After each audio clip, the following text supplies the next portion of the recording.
ನಮಸ್ಕಾರ, ಶುಭ ಸಂಜೆ. ಸಂಕಲ್ಪ ಸಿದ್ಧಿ ವಿಶೇಷ ಕಾರ್ಯಕ್ರಮಕ್ಕೆ ತಮ್ಮೆಲ್ಲರಿಗೂ ಆತ್ಮೀಯ ಸ್ವಾಗತ ಹೇಳ್ತಾ ಇರೋದು ನನ್ನ ಉಷಾ. ಮೇ 31ನೇ ತಾರೀಕು ಕೆಲವೇ ದಿನಗಳು ಉಳಿದಿರುವಂಥದ್ದು. ಆದಷ್ಟು ಬೇಗ ತಮ್ಮ ಹೆಸರನ್ನ ನೋಂದಾಯಿಸ್ಕೊಳ್ಳಿ. ಕುಬೇರ ಸಭೆ ಕಾರ್ಯಕ್ರಮದಲ್ಲಿ ನೀವು ಕೂಡ ಭಾಗವಹಿಸಬಹುದು. ಇನ್ನು ಕಾರ್ಯಕ್ರಮದಲ್ಲಿ ನಮ್ಮ ಜೊತೆಲಿದ್ದಾರೆ ಸ್ಪಿರಿಚುವಲ್ ಗುರು ಡಾಕ್ಟರ್ ವಿಷ್ಣುದತ್ತ ಗುರುಜಿಯವರು. ಬನ್ನಿ ಗುರುಜಿಯವ್ರನ್ನ ಕಾರ್ಯಕ್ರಮಕ್ಕೆ ಬರ್ಮಾಡ್ಕೊಳ್ಳೋಣ. ನಮಸ್ತೆ ಗುರುಗಳೇ, ಕಾರ್ಯಕ್ರಮಕ್ಕೆ ಆತ್ಮೀಯ ಸ್ವಾಗತ. ಒಳಿತಾಗ್ಲಿಮ್ಮ.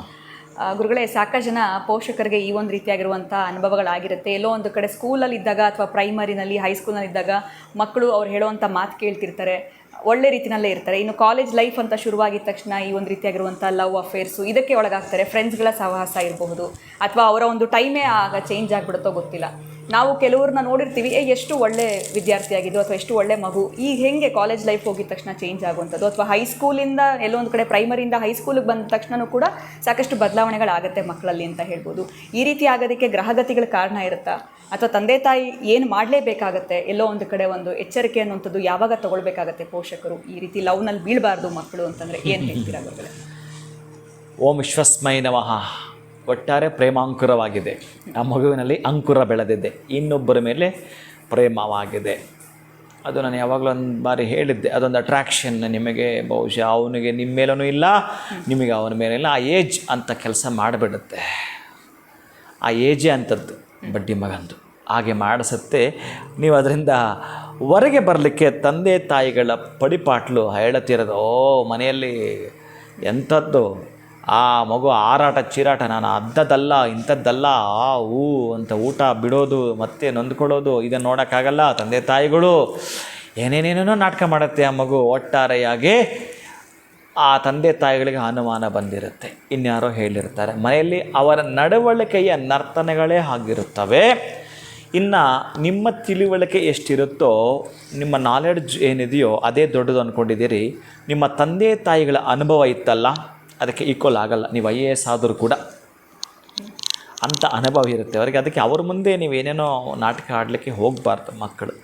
ಬಹುಶಃ ಆ ಹಾದಿನಲ್ಲಿ ಹೆಣ್ಣು ಮಕ್ಕಳಾಗಿರ್ಬೋದು, ಗಂಡು ಮಕ್ಕಳಾಗಿರ್ಬೋದು, ಕದ್ದು ಮುಚ್ಚಿ ಕಣ್ಣ ಮುಚ್ಚಾಲೆ ಹಾಡುತ್ತಿದ್ದಾರೆ ಅಂತಂದರೆ ಆ ಅಮ್ಮ ಆ ಅಪ್ಪ ಇವತ್ತು ಮಾಡೋವಂಥದ್ದು ರೆಮಿಡಿ ಇದೆಯಲ್ಲ, ಚೆಕ್ ಮಾಡಲಿ. ಇವರು ಅವ್ರನ್ನ ಕರೆಸ್ಕೊಂಡು ಹೋಗಿ ಕೌನ್ಸ್ಲಿಂಗ್ ಮಾಡಿಸೋದು, ಇನ್ಯಾರ ಹತ್ರನೋ ಏನೋ ಮಾಡಿಸೋವಂಥದ್ದು, ಇವೆಲ್ಲದಕ್ಕಿಂತಲೂ ಕೂಡ ಮೇಜರಾಗಿ ಈ ರೆಮಿಡಿ ಹೇಗೆ ಅವರಿಗೆ ಕೆಲಸ ಮಾಡುತ್ತೆ ಅಂತಂದರೆ ಬಹಳ ಅದ್ಭುತವಾಗಿ ಕೆಲಸ ಮಾಡುತ್ತೆ. ಅಂತಹದ್ದು ಒಟ್ಟಾರೆ ನಿಮ್ಮ ಮಕ್ಕಳು ಅಂತಹ ಪ್ರೇಮ ಪಾಶದಿಂದ ಹೊರಗೆ ಬರಬೇಕಾದರೆ ಇವತ್ತೇ ನೀವು ಮಾಡಬೇಕಾಗಿರ್ತಕ್ಕಂಥದ್ದು, ಸಣ್ಣದೊಂದು ವೈಟ್ ಕರ್ಚಿಪ್ ಹೊಸದ್ದು ಖರೀದಿ ಮಾಡಿ ಅದರ ಮೇಲೆ ಒಂದು ಸ್ಕೆಚ್ ಪೆನ್ ತೊಗೊಂಡು ಹೆಸರು ಬರೀರಿ, ಆ ಮಗುದ ಹೆಸರು ಬರೀರಿ. ಇನ್ನು ಬಹುಶಃ ನಿಮ್ಗೆ ಅನುಮಾನ ಇದೆ ಯಾರ ಮೇಲೇನೋ, ಅವರ ಹೆಸರು ಕೆಳಗೆ ಬರೀರಿ. ಅವ್ರಿಗೆ ಗೊತ್ತಿಲ್ಲ, ಇದು ಚೆನ್ನಾಗಿ ನೀವು ನೆನಪಿಟ್ಕೋಬೇಕು. ಬಹಳ ತಾಯಂದ್ರೆ ಮಾಡಿ ಆ ನೋವಿಂದ ಶೀಘ್ರ ಹೊರಗೆ ಬಂದು ಆ ಮಗುನೇ ಅವ್ರ ಮೇಲೆ ಯಾರನ್ನ ಲವ್ ಅಂತ ಮಾಡ್ತಿತ್ತೋ ಅವ್ರಿಗವ್ರಿಗೆ ಕ್ಲಾಶ್ ಆಗಿಬಿಡುತ್ತೆ. ಆ ಕ್ಲಾಶ್ ಆಗಿಬಿಟ್ಟು ಆಚೆ ಬರ್ತಾರೆ. ನೀವು ಕೌನ್ಸಿಲಿಂಗ್ ಮಾಡಿದ್ರೆ ಅವ್ರೇನು ಬಿಟ್ಟು ಬರಲ್ಲ, ಅಷ್ಟು ಪ್ರೀತಿ ಇರುತ್ತೆ. ನಾನು ಸತ್ರು ಅವನ್ನೇ ಮದುವೆ ಆಗೋದು, ನಾನು ಸತ್ರು ಅವಳನ್ನೇ ಮದುವೆ ಆಗೋದು ಅಂತೆಲ್ಲ ಮಾತಾಡ್ತಿರ್ತಾರೆ. ಇನ್ನು ಎದುರಿಸೋದು ಅಪ್ಪ ಅಮ್ಮನ ಈ ಪದಗಳು ಮಾಡ್ತಿರ್ತಾವವು. ಇನ್ನು ಹೆಚ್ಚಿಗೇನು ಮಾತಾಡೋದು ಬೇಡ.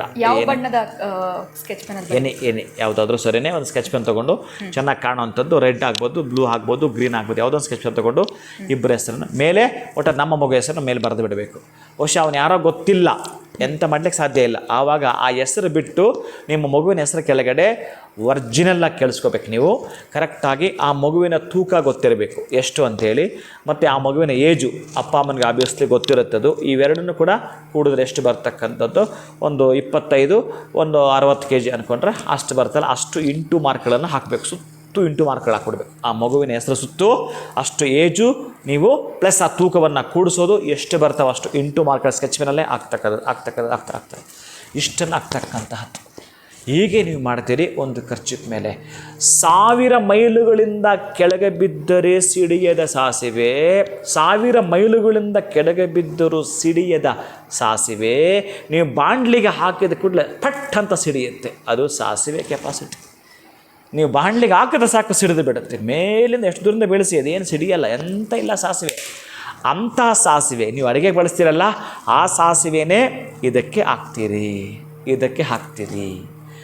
ಇನ್ನು ನಿಮ್ಮ ಅಡುಗೆ ಮನೆ ಇರುತ್ತಲ್ಲ, ಬಳಸೋದು ಪ್ರತಿನಿತ್ಯ ಬಳಸ್ತಕ್ಕಂಥದ್ದು ಆ ಆಯಿಲ್, ಎಣ್ಣೆ, ಅದು ಆ ಮಗುವಿಗೆ ಸಂಬಂಧಪಟ್ಟಾಗಿರ್ತಕ್ಕಂಥದ್ದು. ನಿಮ್ಗೆ ಗೊತ್ತಿದ್ದರೆ ಬಹುಶಃ ಆ ಮಗುವಿನ ದೇಹದಲ್ಲಿ ಮಚ್ಚೆಗಳಿದೆ, ಎಲ್ಲೋ ನನ್ನ ಮಗಳಿಗೆ ನನ್ನ ಮಗನ ಕೈ ಮೇಲೆ ಮಚ್ಚೆ ಇದೆ, ಮುಖದ ಮೇಲೆ ಮಚ್ಚೆ ಇದೆ, ಕಣ್ಣತ್ರ ಮಚ್ಚೆ ಇದೆ. ನೀವು ಕೌಂಟ್ ಮಾಡಿದರೆ ಅದೇನು ಇಷ್ಟೇ ಅಂತಿಲ್ಲ, ಎಷ್ಟಿದ್ದರೆ ಅಷ್ಟು ಮಚ್ಚೆಗಳ ಪ್ರಕಾರ ಆ ಒಂದು ಮಚ್ಚೆಗೆ ಒಂದು ಡ್ರಾಪ್ ಎಣ್ಣೆ ಅದ ಮೇಲೆ ಬಿಡುವಂಥದ್ದು. 3 ಇತ್ತು, 3 ಡ್ರಾಪ್ ಎಣ್ಣೆ ಅದರಲ್ಲಿ ಬಿಡ್ತಕ್ಕಂಥ. ಮಚ್ಚೆಗಳೇ ಇಲ್ಲ, ಎಣ್ಣೆ ಸವಾಸಕ್ಕೆ ಹೋಗಬೇಡಿ. ಮಚ್ಚೆ ಇಲ್ಲ, ಎಣ್ಣೆ ಮರ್ತುಬಿಡಿ. ಈ ಬರೀ ಸಾಸಿವೆ ಮಾತ್ರ ಹಾಕಿದರೆ ಟೈಟಾಗಿ ಗಂಟು ಕಟ್ತಕ್ಕ, ಅದೇ ಬಟ್ಟೆಯ ವಸ್ತ್ರದಲ್ಲಿ ನೀವು ಟೈಟಾಗಿ ಗಂಟು ಕಟ್ತಕ್ಕಂತಹದ್ದು. ಎಡಗೈಯಲ್ಲಿ ನಿಮ್ಮ ಬಾಗಿಲಿಗೆ ಮೇನ್ ಡೋರ್ ಸಿಂಹದ್ವಾರ ಅಂತ ಇರುತ್ತಲ್ಲ, ಆ ಸಿಂಹದ್ವಾರಕ್ಕೆ ನಿವಾಳಿಸ್ತಕ್ಕಂತಹದ್ದು. ಎಲ್ಲಿಯಾದರೂ ಈ ತೆಂಗಿನಕಾಯಿಗೆ ಒಂದು ಚಿಪ್ಪು ಕಾಣುತ್ತೆ ನೋಡಿದಿರಲ್ಲ, ಆ 3 ಕಣ್ಣಿನ ಚಿಪ್ಪು ಅದರ ಒಳಗಡೆ ಇಟ್ಟುಬಿಟ್ಟು ಯಾರಿಗೂ ಕಾಣದ ಒಂದು ಪ್ಲೇಸ್ ನಿಮ್ಮ ಮನೇಲಿ ಇಟ್ಟುಬಿಡಿ. 11 ಡೇಸ್ ಆರ್ 20 ಡೇಸ್ ಮ್ಯಾಕ್ಸಿಮಮ್ ಆ ಮಗುವಿನ ಎಷ್ಟು ತೂಕ ಇತ್ತೋ ಅಷ್ಟು 40 ದಿನದಲ್ಲಿ ಅವರಿಬ್ಬರಿಗೂ ಕ್ಲಾಶ್ ಆಗಿ ಬಿಟ್ಟು ನಿಮ್ಮ ಮಗು ಸೇಫಾಗಿ ನಿಮ್ಮ ಮನೆಗೆ ಬರ್ತಾಳೆ. ನೀವು ಹೇಳಿ ಸಾಕಾಯಿತು, ಬಿಡಲಿಲ್ಲ. ನಾನು ಸತ್ರು ಅವನ್ನೇ ಮದುವೆ ಆಗೋದು ಅಂತ ಬಾಯ್ಪಾಠ ಮಾಡ್ಕೊಂಡ್ಬಿಟ್ಟಿದ್ದಲ್ಲ ಆ ಪದಾನ, ಅದನ್ನೇ ಹೇಳ್ತಿರ್ತಾಳೆ. ಸೈಲೆಂಟಾಗಿರಿ ನೀವು, ನಾನು ಹೇಳಿದ ದಿನಗಳೆಲ್ಲ. ಆವಾಗ ಆ ಮಗುನ ಮೇಲೆ ಬಂದು ಹೇಳುತ್ತೆ, ಇಲ್ಲಮ್ಮ ನನಗೆ ಬೇಡ, ಸುಮ್ಮನೆ ನಾನೇನು ಅಂದ್ಕೊಂಡಿದ್ದೆ, ಅವನು ಈ ಥರ, ಅವನ ಬುದ್ಧಿ ಗೊತ್ತಾಗ್ಬಿಡ್ತು ನನಗೆ ಬೇಡ, ನೀವು ಯಾರನ್ನ ಹೇಳ್ತೀನಿ ನಾನು ಅವ್ರನ್ನ ಮದುವೆ ಆಗ್ತೀನಿ ಅಂತಾಳೆ. ಇದು ನಿಮಗೆ ಖುಷಿ ಕೊಡ್ತಕ್ಕಂಥದ್ದು.